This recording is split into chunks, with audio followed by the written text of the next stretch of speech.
चलिए तो next part की ओर बढ़ते हैं। क्या लिखा हुआ है कि हमारे पास अदर कंपनीज भी है जिसके अंदर हम डिस्कस करने वाले हैं। कम से कम 9 से 10 टाइप की कंपनी है। फटाफट देखते हैं। मैं आपको बता देते हैं कि हमने ऑलरेडी टाइप ऑफ कंपनी का कंसेप्ट कर रहे हैं, based on incorporation, based on the liability, based on the transferability of the share, based on the ownership and based on the nationality, and then finally आज हम पहुंच चुके हैं other companies के ऊपर। ये इन सभी बाकी को छोड़कर जिनकी कैटेगरी नहीं बन रही थी उनको हमने अदर कंपनी में डाल दिया। जैसे कि मल्टीनेशनल कंपनी होगी, अनरजिस्टर्ड होगी, पूरी 9 से 10 पॉइंट्स है। वन बाय वन फटाफट डिस्कस करते हैं। वीडियो थोड़ा सा लंबा होने वाली है, पहले बता देते, बट हर चीज हम डिस्कस करेंगे, इनकी फीचर्स, इनके की पॉइंट्स, हर चीज डिस्कस करेंगे। Okay, let's start. देखिए, मल्टीनेशनल कंपनीज का मतलब आ गया समझ में, जो बड़े लेवल पे होती है। अब बात की जा रही है मल्टीनेशनल, दैट मीन्स कि आप अपनी कंट्री का बाउंड्री क्रॉस करके किसी अदर कंट्रीज में, आप दिखाई दे रही है ये जो पिक्चर जो छोटी छोटी मैंने आपके लिए लगाई हुई है, वो इसी पॉइंट ऑफ से लगाई है कि आपको माइंड में इमेज बनी रहे कि हाँ एग्जाम में जब अगर ये क्वेश्चन आ जाता है तो आप इसको एज इट इज लिख कर रहे हैं। ठीक है, आपको मैंने कहा कि मान लीजिए मेरी कंपनी इंडिया के अंदर है, ठीक है, एक कंपनी है मेरी इंडिया के अंदर है, मेरा बहुत अच्छा प्रोडक्ट चल रहा है, बहुत बढ़िया, लोग उसको पसंद भी कर रहे हैं, तो मैंने सोचा कि दूसरी कंपनी में भी, दूसरी कंट्री के अंदर भी ये प्रोडक्ट मैं लेकर जाऊँ। वाह जी वाह, वहां पर भी बहुत बढ़िया चलने लगा। मैंने एक, दूसरी, तीसरी, चौथी, मैंने ऐसे ऐसे करके ना 10 से ज्यादा कंपनियां कर दी। तो जब कोई एक कंपनी अपने प्रोडक्ट की लॉन्चिंग, या फिर मैं कहूँ कि अपने बिजनेस की जो ऑपरेशन या अपनी एक्टिविटीज मल्टीपल कंट्रीज में कर देती है, अपनी डिफरेंट कंट्रीज के अंदर अपना प्रोडक्ट क्या करने लग जाती है, सेल आउट करने शुरू कर देती है, ऐसी कंपनी को हम क्या कहते हैं, मल्टीनेशनल कंपनीज कहते हैं। ठीक है, बट एक बात ध्यान रखना, इसका जो मेन हेडक्वार्टर है ना, मेन हेडक्वार्टर वो एक ही कंट्री में होता है। मींस की जो ऑपरेशन होता है ना, controlling power, management power, decision power, वो एक ही जगह से होगी। बाकी सभी तो क्या करने वाले हैं, उसको अप्लाई करेंगे। तो ऐसी कंपनियां जिनकी ऑपरेशन मल्टीपल कंट्रीज के अंदर होती है और उनका हेडक्वार्टर एक कंट्री के अंदर होता है, ऐसी कंपनीज को हम क्या कहते हैं, मल्टीनेशनल कंपनीज कहते हैं। ठीक है, अब इसकी की फीचर्स देखिए, यहां से आप आगे फर्दर पॉइंट्स बना सकते हैं कि ये क्या होती है, काफी सारी कंट्रीज के अंदर ऑपरेट होती है। इनका यहाँ पर क्या होती है, आपके पास ह्यूज अमाउंट में क्या होती है, कैपिटल हो जाती है, आपके पास लार्ज अमाउंट में आपको पैसे चाहिए, क्योंकि आप देखो एक कंट्री में अपने प्रोडक्ट को सेल आउट कर रहे हैं, दूसरी कंट्री में अपने प्रोडक्ट को, मतलब ऐसे करते करते करते करते आपने काफी सारी कंट्रीज कर दी। अब सिंपल सी बात है, क्या आप किसी प्रोडक्ट को ऐसे सेल कर देंगे, नहीं ना, प्रॉपर एक ऑर्गेनाइजेशन चाहिए, स्टाफ चाहिए, प्रोडक्ट चाहिए, क्वालिटी चाहिए, वहाँ के इंफ्रास्ट्रक्चर के रिगार्डिंग आपको रिसर्च एंड डेवलपमेंट पे भी खर्चा करना चाहिए। तो इसलिए ऐसी कंपनीज को ज़्यादा अमाउंट में कैपिटल की ज़रूरत होती है और वो पैसा आप कहीं कहीं लगाते हैं डिफरेंट कंट्रीज के अंदर, जिससे आप क्या कर सकते हैं, अपने बिजनेस को एक्सपेंड कर पा रहे हो, मतलब अपने आप को फैला पा रहे हो। ठीक है, ग्लोबली लेवल पर अपनी मनी को आप एक्सपेंड कर पा रहे हो, मतलब मनी को इन्वेस्ट कर रहे हो, जिससे कि आपको प्रॉफिट जनरेट होगा। और अब यहाँ पर देखो, इंडिया में कुछ टेक्नोलॉजी यूज होती होगी, किसी बाहर यूके के अंदर कहीं और टेक्नोलॉजी यूज होती होगी, यूएसए के अंदर अलग टेक्नोलॉजी होती है, मींस कि डिफरेंट कंट्रीज के अंदर जा रहे हैं, कहीं ना कहीं कुछ सीख के आ रहे हैं और उसको फिर हम अपनी कंट्रीज में इम्प्लीमेंट करेंगे। तो यहाँ पर क्या किया जा रहा है, एडवांस टेक्नोलॉजी को क्या किया जा रहा है, यूज किया जा रहा है अपने प्रोडक्ट की, जो हम प्रोडक्शन कर रहे हैं, अपने प्रोडक्ट को जब हम इम्प्रूव कर रहे हैं तो कहीं ना कहीं लोग और ज़्यादा पसंद करेंगे। तो यहाँ पे जब हम एडवांस टेक्नोलॉजी का मदद करते हैं, यूज करते हैं, तो हमारे प्रोडक्शन प्रोसेस में भी इंप्रूवमेंट होगी, इवन लोग उनको ज़्यादा पसंद करेंगे और हमारा प्रोडक्ट और ज़्यादा फेमस हो जाएगा। ग्लोबली क्या हो रही है, अपने प्रोडक्ट की इमेज क्रिएट हो रही है। जैसे कि एप्पल आईफोन कहते हुए आपके माइंड में सीधा क्या आ जाएगा, अगर मैं एप्पल कहूँ नॉर्मल तो सेव आएगा, अगर मैं आईफोन कहूँ तो सिंपल सी बात है, ये एप्पल की कंपनी आएगी। एप्पल के कितने प्रोडक्ट्स है या नहीं। सो इस तरीके से काफ़ी सारी कंपनीज हो रही है जो कि अपने एक जगह इस्टेब्लिशमेंट है, अपने उसका हेडक्वार्टर एक जगह, बट ऑपरेशन काफ़ी कंट्रीज में, जैसे ऐसी कंपनीज को क्या बोला जाता है, मल्टीनेशनल कंपनीज बोले जाते हैं। क्लियर समझ में है। अनरजिस्टर्ड कंपनी क्या होती है, अनरजिस्टर्ड कंपनी देखो नाम से क्लियर हो रहा है, जो रजिस्टर्ड नहीं है। ठीक है, बट ये जो वर्किंग करने वाली है ना, मतलब कि जो इसको फायदा है ना, जो पब्लिक कंपनी का होता है, जो लिस्टेड होती है, रजिस्टर्ड होती है, वो फायदा तो नहीं मिलने वाला, बट हाँ ये लीगली काम करेगी। लीगली इन द सेंस कि जितने भी वर्किंग करने वाली है वो ऐसे काम करेगी कि वो आपकी पब्लिक को सर्विस दे रही है या फिर प्रॉफिट जनरेट तो कर रही है, बट किसी भी तरह का इलीगल काम वो बिल्कुल भी नहीं करने वाली। ये क्या लिखा हुआ है कि does not registered under the company law but still operations in a legal manner. ठीक है। ये मोस्ट ऑफ क्या होती है, स्मॉल बिजनेसेस होते हैं। यहाँ पर आपको थोड़ी सी दिक्कत होती है कि हाँ पैसा कैसे रेज करें, क्योंकि पब्लिक कंपनी जो होती है ना, हमने डिस्कस किया था कि आपके पास जो पब्लिक कंपनी के पास प्रॉपर राइट होता है कि हाँ जी वो पब्लिक से पैसा इजीली रेज कर सकती है। क्लियर है, समझ में आया? ओके। नेक्स्ट आ जाता है इन्वेस्टमेंट कंपनी। इन्वेस्टमेंट कंपनी क्या होती है कि ऐसी कंपनी जो कि क्या करती है, लोगों से पैसा रेज करती है, ठीक है, मतलब लोगों से पैसा उठाती है। लोग ऐसी कंपनीज के अंदर क्या करते हैं, इन्वेस्ट करते हैं। जैसे म्यूचुअल फंड का एग्जांपल ले सकते हैं। म्यूचुअल फंड में लोग क्या करते हैं, अपने पैसे को इन्वेस्ट करते हैं। यहाँ पर एक हब होता है, एसेट्स मैनेजमेंट ऑफिसर्स होते हैं, वो उनके पैसे को ऐसी जगह पर इन्वेस्ट करते हैं। ये पर्सन ऐसी जगह पर इन्वेस्ट करेगा जहाँ पर इस पैसे के ऊपर से रिटर्न क्या होने वाला है, मैक्स टू मैक्सिमम आने वाला है। और जब चाहे उस पैसे को क्या कर सकते हैं, कैश में कन्वर्ट कर सकते हैं। लिक्विडिटी बहुत ज़्यादा होती है। मीन्स कि एक ऐसी कंपनी, देखो म्यूचुअल फंड क्या है, जस्ट ओनली एक नाम है, कंपनी का नाम है, और वहाँ पर लोग क्या कर रहे हैं, पैसे इन्वेस्ट कर रहे हैं। एक मतलब एक हब बनाया जाता है, एक मतलब कि एक लॉकर बना दिया जाता है। मीन्स कि एक पैसा इकट्ठा हो गया और उस पैसे को ये जो पर्सन है ना, ये एसेट्स मैनेजर जो है, ठीक है, मीन्स कि पैसे जो अरेंज कर रहा है, वो क्या कर रहेगा, इस पैसे को ऐसी कंपनी में, ऐसे प्रोजेक्ट में इन्वेस्ट करेगा जहाँ से उनको रिटर्न ज़्यादा आए। और वो रिटर्न क्या करेगा, कुछ अपनी फीस को कट करके बाकी का पैसा इन्वेस्टर्स को देता है। ऐसी कंपनियां भी होती है, ठीक है। तो इन्वेस्टमेंट कंपनीज दैट मीन्स कि collection the money from the public. ऐसी कंपनीज होती है जो पब्लिक से पैसा क्या करती है, कलेक्ट करती है, और उस पैसे को जो वो स्टॉक बन जाएगा, ठीक है, उसको क्या करने वाली है, इन्वेस्ट करेगा डिफरेंट एरियाज के अंदर। जैसे कि स्टॉक हो गया, किसी कंपनी के स्टॉक खरीद लिए, किसी कंपनी के गवर्नमेंट के बॉन्ड खरीद लिए, रियल एस्टेट में लगा दिए, कि कोई प्रॉपर्टी खरीद ली, 3 साल के बाद उसको बेच दिया, प्रॉफिट जनरेट हो गया, वाजिब, बल्ले बल्ले।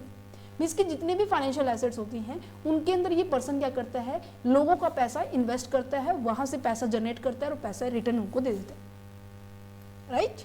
तो की फीचर्स क्या हुई, यहाँ पर जो फंड का क्या बन जाता है, पूल बन जाता है। पूल दैट मीन्स एक लॉकर सा बन जाता है जहां पर सबका पैसा इकट्ठा हो जाता है, और उस पैसे को इन्वेस्ट करने के लिए एक स्पेशलाइज्ड स्किल्ड पर्सन होता है। वो अपनी स्किल को यूज करके, अपनी नॉलेज को यूज करके उस पैसे को इतने बेटर जगह पर इन्वेस्ट करेगा। ऐसी जगह मतलब अपने कहीं भी स्टॉक, मैंने भी बताया, bond, stock and real estate, किसी भी अदर फाइनेंशियल एसेट्स में इन्वेस्ट करेगा जहाँ से रिटर्न हमारा बहुत बढ़िया आता होगा, ठीक है। ये क्या है, ये पर्टिकुलर अथॉरिटी के द्वारा क्या किया जाता है, रेगुलेट किया जाता है। जैसे कि म्यूचुअल फंड है, आरबीआई के द्वारा, सॉरी स्टॉक एक्सचेंज के द्वारा क्या किया जाता है, रेगुलेट किया जाता है। क्यों? क्योंकि देखो लोग यहाँ पर पैसे इन्वेस्ट कर रहे हैं। लोग क्या है, that means public that means investors. अभी इन्वेस्टर्स का नुकसान ना हो, उसकी इंटरेस्ट को किसी भी तरह से अफेक्ट ना किया जाए। फॉर एग्जाम्पल, जैसे कि जितना रिटर्न मिलना चाहिए था उतना ना दिया जा रहा हो, या फिर उनके पैसे का कहीं और गलत यूज किया जा रहा है, इस तरह की एक्टिविटीज ना हो तो क्या किया जाता है, एक अथॉरिटी उनके ऊपर कंट्रोल करती है। टू प्रोटेक्ट द इन्वेस्टर जरूरी है कि यहाँ पर रेगुलेशन अथॉरिटी होती है। एग्जाम्पल के तौर पर जैसे कि mutual fund, huge hedge funds हो गया, एसेट्स मैनेजमेंट कंपनीज हो गई, ठीक है, समझ में आया? ओके जी। नेक्स्ट कंपनी आ जाती है financing companies. Financing company that means financial institutions.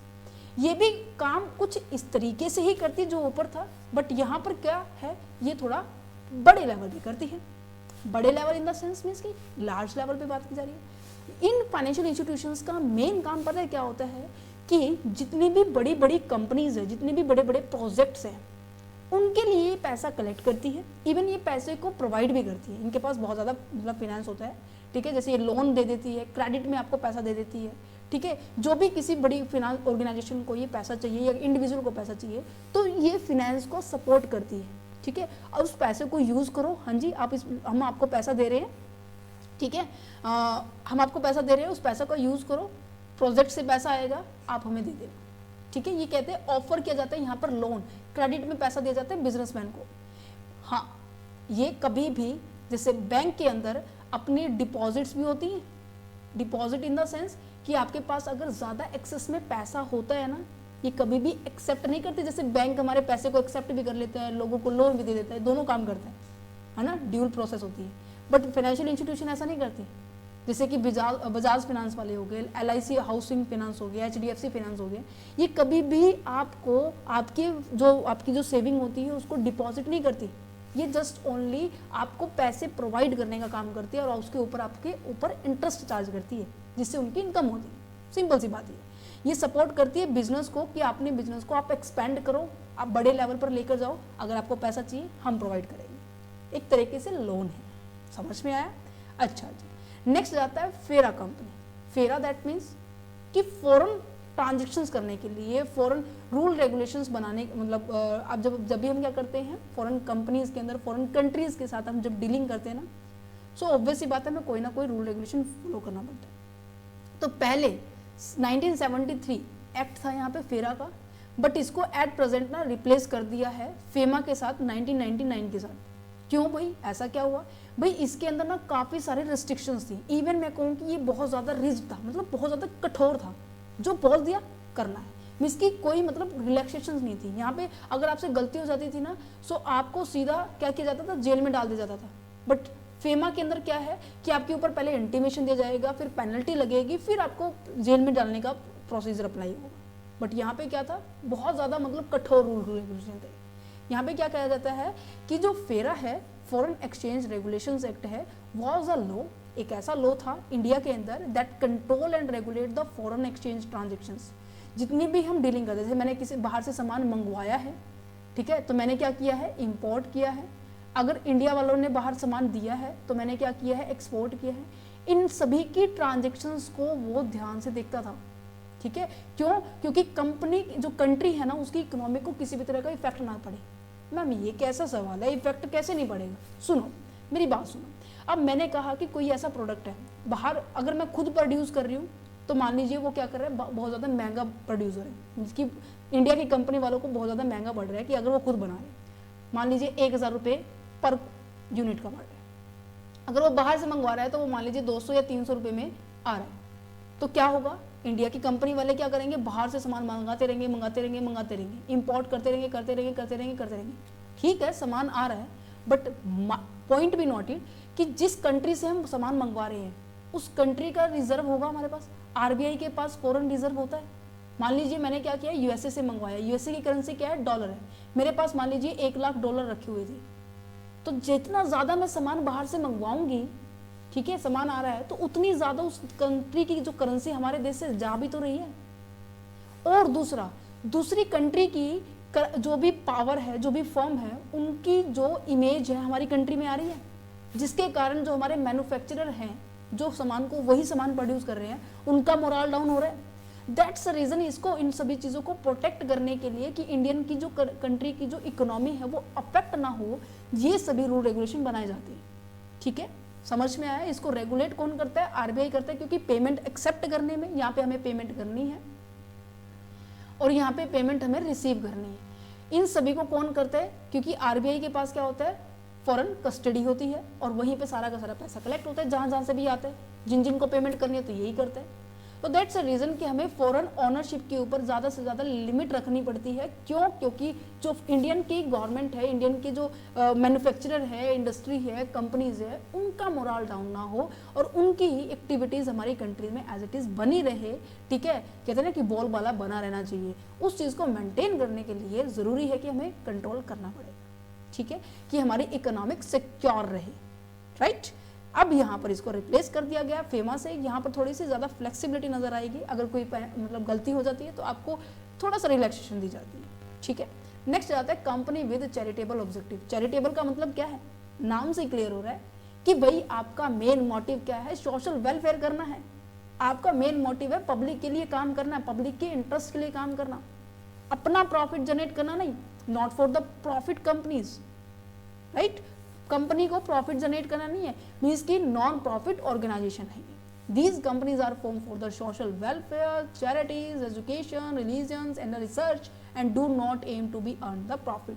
Profit earn करना इनका मेन मोटिव नहीं है, सबसे पहला मोटिव इनका ये है। समझ में आया? जिसकी वजह से आपको बात बताऊं, अगर आप चैरिटी के रिगार्डिंग कोई डोनेशन करते हैं तो आपको 80G की डिडक्शन मिलती है, इनकम टैक्स में आप आगे पढ़ेंगे। ठीक है, और अगर आप 80C की भी डिडक्शन मिलती है, आपको काफ़ी सारे टैक्स का बेनिफिट मिलता है। कहने का मतलब है लीगल स्टेटस आपका क्या होता है, सेक्शन 8 के अंदर आपका डिफाइन किया गया है, कोई प्रॉफिट मोटिव नहीं होता। जैसे कि NGOs हो गए, रेड क्रॉस सोसाइटीज़ हो गई है, चाइल्ड राइट एंड यूज़ हो गए हैं, ये सभी के सभी ऑर्गेनाइजेशन हैं जो कि स्पेशली इस तरीके के काम करती है। ओके, नेक्स्ट जाता है 1 पर्सन कंपनी। भाई 1 पर्सन कंपनी का मतलब क्या है कि ऐसी देखो है कंपनी की ही फीचर्स, बट फर्क इसमें बस यही है कि यहाँ पर क्या नजर आ रहा है आपको, एक ही व्यक्ति है। अभी हमने ऊपर क्या करा था, चैरिटी पढ़ा था, राइट। आपको जो ये जो इमेजेस है ना, जो कंपनी के साथ साथ आ रहे हैं, उसको ध्यान में रखना है, ठीक है।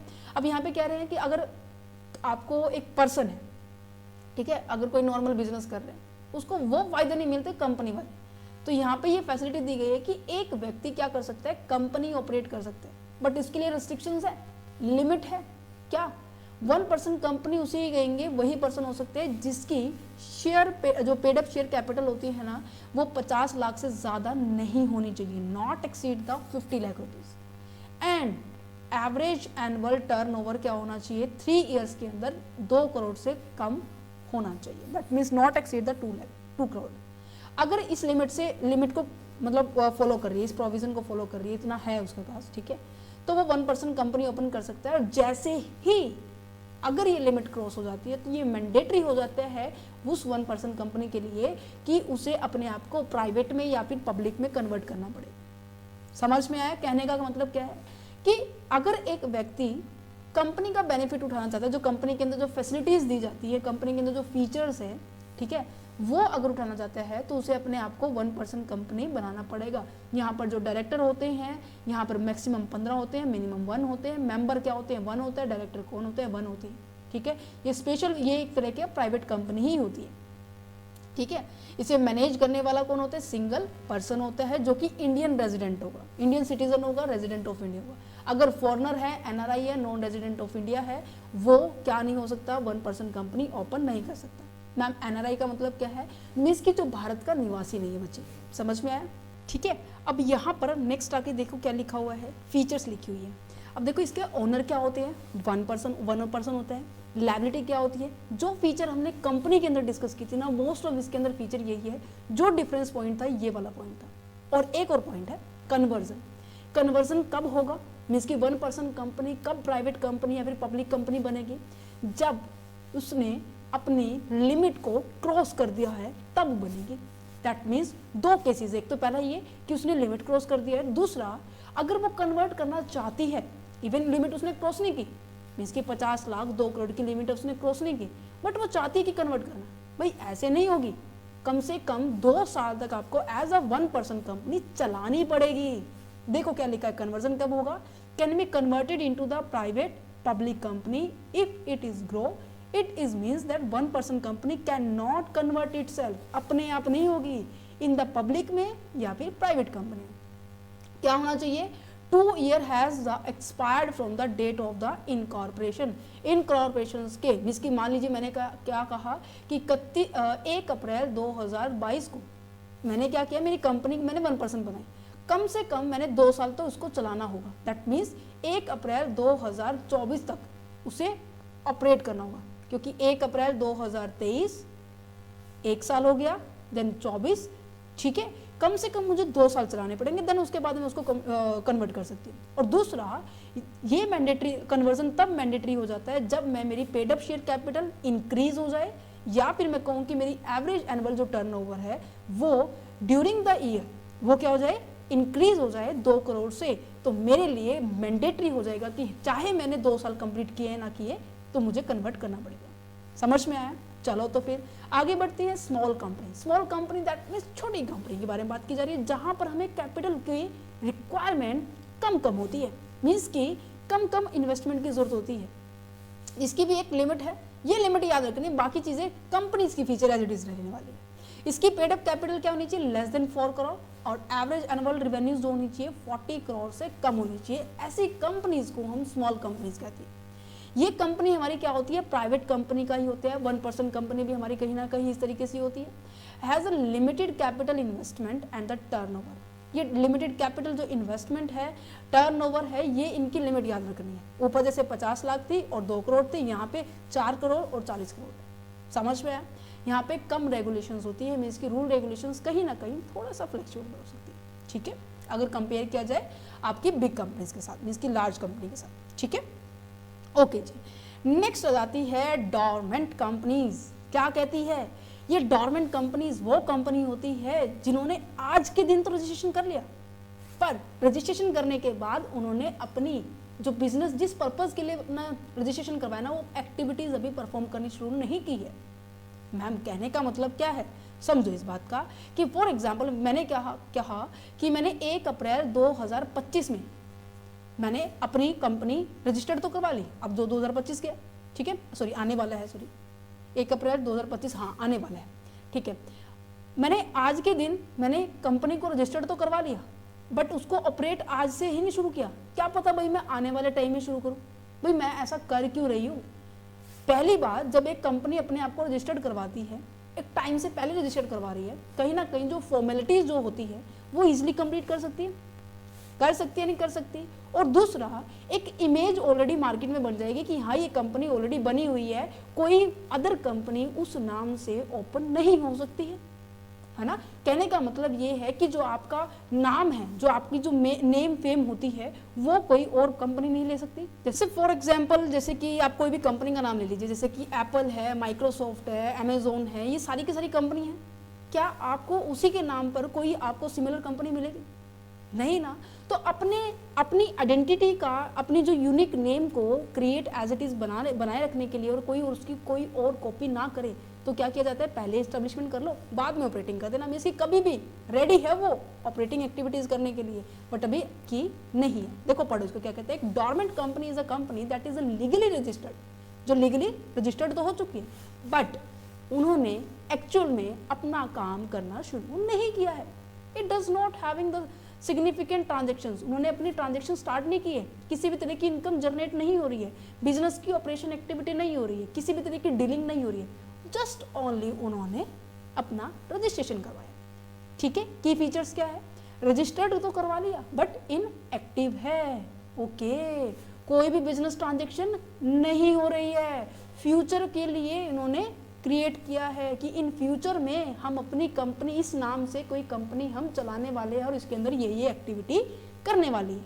अच्छा मैम, ये भी तो हो सकता है कि आज जो हमने इस्टेब्लिशमेंट करवाई, अपनी रजिस्टर्ड करवाई कंपनी, इन फ्यूचर में हम उसके अंदर ना एक्टिविटीज़ को थोड़ा चेंज करना चाह रहे हैं। इट्स ओके, कर सकते हैं, बट इंफॉर्मेशन आपको रजिस्ट्रार ऑफ द कंपनी में देनी पड़ेगी, ऐसे नहीं कर सकते आप चेंज। समझ में आया? ओके जी। नेक्स्ट है होल्ड एसेट्स और the intellectual property. That means आपने, अब देखो मैंने कहा एप्पल, मैंने कहा माइक्रोसॉफ्ट, मैंने कहा अमेजोन, ये काफ़ी सारी कंपनी है, XYZ मतलब बहुत सारी कंपनी है ना। अब इनको क्या आप टच कर सकते हो? इनके जो नेम है वो आपके माइंड में एक इमेज है, नॉट एक्चुअली आप उसको टच नहीं कर सकते। जैसे मेरे पास ये पेन है, मैं इसको टच कर सकती हूँ, है ना। आप किसी भी कंपनी के नाम को टच नहीं कर सकते, जस्ट ओनली ये एक इसे बोला जाता है इंटेंजिबल एसेट्स। अब मैं कहूँ कि आईफोन मुझे बाय करना है, कहते हैं बहुत बढ़िया फ़ोन है भाई, है ना। बाकी जैसे सैमसंग भी है, बाकी वन प्लस भी है, काफ़ी सारी चीज़ें, काफ़ी सारे फ़ोन है, बट मैं अगर एग्जांपल के तौर पे बात की जाए तो आपके माइंड में एक इमेज बनी हुई है। जैसे ही मैंने आईफोन बोला तो आपके माइंड में एक इमेज गई, है ना। तो इसे बोलते हैं, ये ऐसी प्रॉपर्टीज़ होती है जो इंटेंजिबल प्रॉपर्टीज़ होती है, और ऐसी प्रॉपर्टीज़ को आपने पहले ही सिक्योर करके रख दिया, होल्ड कर लिया उस एसेट्स के ऊपर। अब आपको ये पता है इंटेंजिबल एसेट्स जो होती है वो आपकी एसेट्स का ही पार्ट होती है। दैट्स द रीजन यहाँ पे क्या लिखा हुआ है, होल्ड द एसेट्स और the intellectual property. Intellectual property का मतलब क्या है कि आपने कोई ट्रेडमार्क, कॉपीराइट, इस तरीके की एक्टिविटीज़ है, आपने पहले अपने आप को उस पर सिक्योर कर लिया। नेक्स्ट क्या लिखा हुआ है, must file the annual return. अच्छा, ये इंपॉर्टेंट पॉइंट है। सुनो क्या कहना चाह रहा है कि अगर कोई डोरमेंट कंपनी है, मीन्स की जिन्होंने अपना रजिस्ट्रेशन तो अभी करवा लिया बट एक्टिविटी नहीं की, उन कंपनी के लिए ज़रूरी है कि वो अपनी एनुअल रिटर्न फाइल करे, चाहे वो कैसे नील फिल करे, बट करनी जरूरी। This is the mandatory legal requirement है ये। ओके, ये can be become active any time, ये किसी भी टाइम पर एक्टिव हो सकती है। क्लियर है? समझ में आया? ओके।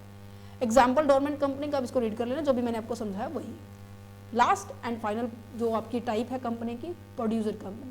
ये सिंपल सी कंपनी है, इसमें पता है क्या होता है कि जो मैन्युफैक्चरर होते हैं या फिर मैं कहूँ कि प्रोड्यूसर होते हैं, काफ़ी सारे जो डीलर है, जैसे मैंने कहा कि हमारे गांव के अंदर काफ़ी सारे दूध वाले हैं, ठीक है, जिनके पास दूध की डेयरी है। उन्होंने क्या किया, सभी के सभी क्या कर रहे हैं, अपने दूध का एक सेंटर पॉइंट बना दिया। सबने कहा कि हम यहाँ पे इकट्ठा करके फिर आगे क्या करने वाले हैं, सेल करने वाले हैं। तो उन्होंने क्या किया, एक कंपनी बना दी जहाँ पर क्या करने वाले हैं, सभी के सभी मिल्क प्रोड्यूसर वाले हैं, वो क्या करने वाले हैं, अपने मिल्क को वहाँ कलेक्ट करेंगे, देन फाइनली उसके बाद हम वो सेल करने वाले हैं। ठीक है, ये कहीं ना कहीं एक प्रॉफिट मोटिव होता है, और जहाँ पर ज़्यादा क्वांटिटी है, जहाँ पर कम क्वांटिटी है, जैसे भी रिक्वायरमेंट होती है वहाँ पर वो सप्लाई कर देती है। ठीक है, देखो क्या लिखा हुआ है, a producer company is a business form by a farmer producer और the rural entrepreneur to help them to sell the product and the services efficiently. समझ में आया? देखो जैसे कि यहाँ पे ना मैंने एक मिल्क का ही एग्जांपल लिया हुआ है, group of the dairy farmer form a milk producer company. ठीक है, तो क्या करने वाले हैं, ये सारे के सारे जो फार्मर हैं वो क्या करने वाले हैं, अपने मिल्क को लेकर आएंगे, कलेक्ट करेंगे, देन उसको अकॉर्डिंग टू नीड उनको वहीं से डिस्ट्रीब्यूट कर देंगे, जिससे कि क्या होगा, जहाँ पर ज़्यादा रिक्वायरमेंट होगी वहाँ पर उतना ही पहुँचेगा, वहाँ पर कम है तो वहाँ पर कम होगा। अब मैं कहूँ कि अगर इंडिविजुअली जो फार्मर है वो सेल करने निकल जाए, भाई उसकी पहुँच थोड़ी कम होगी, है ना। अब यहाँ पे अमूल कंपनी का एग्जाम्पल ले लीजिए, अब अमूल का जो दूध है, मदर डेयरी का दूध है, सब जगह डिस्ट्रीब्यूटेड है, क्योंकि उनको पता है कहाँ पे कितनी डिमांड है, उसी के अकॉर्डिंग वो सप्लाई कर देते हैं। समझ में आया? ओके जी। फिर फाइनली अब ये जितना भी हमने ये चैप्टर किया है, 6 पार्ट में हमने डिस्कस किया है, इन सब का कंक्लूजन मैंने आपको ड्रॉ करके दे दिया है। इसको रीड आउट करेंगे तो आपको इजीली समझ में आ जाएगा। देखो टेबुलर फॉर्म में है कि हमने मल्टीनेशनल कंपनी पढ़ी, हमने अनरजिस्टर्ड कंपनी पढ़ी, इन्वेस्टमेंट कंपनी पढ़ी, फाइनेंस कंपनी पढ़ी, फेरा पढ़ी, charitable 1% company, small company, dormant company and producer company. हो गया चैप्टर फिनिश। उम्मीद करेंगे ये जो चैप्टर है बहुत आसान लगा होगा आपको। फिर भी अगर कोई दिक्कत रहती है आप मुझसे पूछ सकते हैं कमेंट सेक्शन, स्पेशली सभी स्टूडेंट्स के लिए है, आप कमेंट सेक्शन कीजिए। कोई भी डाउट है उसके लिए, सेशन अच्छा लगा है तब भी आप कमेंट्स कर सकते हैं, कहीं ना कहीं हमें मोटिवेशन मिलेगा, राइट। और अपने क्लासमेट्स, अपने जितने भी कलीग्स हैं उनके पास शेयर कर दीजिएगा कि हाँ जी कंपनी लॉ का सिलेबस कंप्लीट करने वाले हैं, right. So thank you for watching this video, have a nice day. अगर आपको इसकी ये PDF चाहिए तो टीम के साथ कांटेक्ट कर सकते हैं, डिस्क्रिप्शन में नंबर दिया हुआ है टीम का। आप बताएंगे कि हम मुझे इस चैप्टर की, इस वीडियो की ये वीडियो नोट्स चाहिए, टीम आपको बता देंगे कैसे क्या कुछ चार्जेस रहने वाले हैं। Okay, so thank you for watching this video once again and all the very best for your exam.